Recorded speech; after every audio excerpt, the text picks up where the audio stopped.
Hi, Prosperity Team. It's Dr. Money coming to you from the prosperity corner of the universe, where silliness is sacred and nobody's perfect. I am your POP, your professor of prosperity, and I'm here so that all of our lives can pop with prosperity.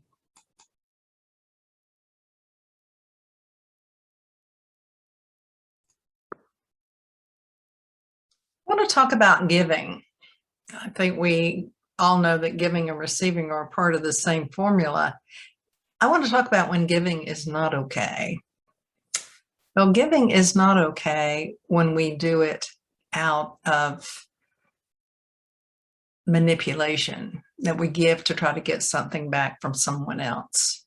That's that's not really giving. That's like trying to buy our way into a situation. So giving to get is not a good idea. Also, giving because we think it's expected of us. One night I went to dinner. Well, a couple of friends and I went to dinner with another friend. We met her and we had come from out of town to see her, and she paid the bill. Well, later on, I found out that she was financially strapped.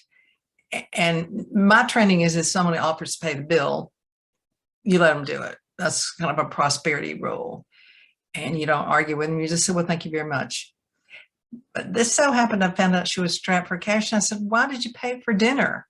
And she said, well, I was trained that if you had guests, you paid for it.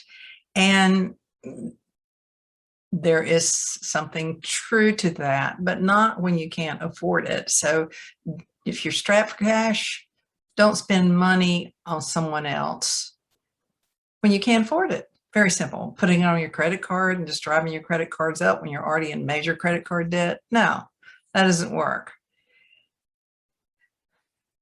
Also, we don't give because we can't say no.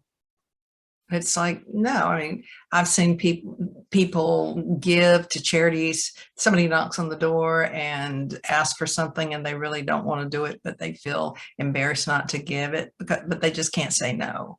So we need to learn how to say no to giving to something that we don't want to give to. And then the last reason that we don't want to give is to avoid punishment. Some people believe that they have to tithe, and if they don't tithe, that they're going to be punished by God.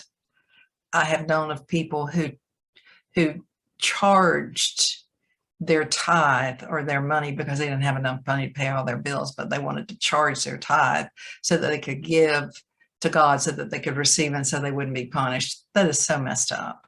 It really is. I mean, there is no God that needs our money. I mean, that's just not.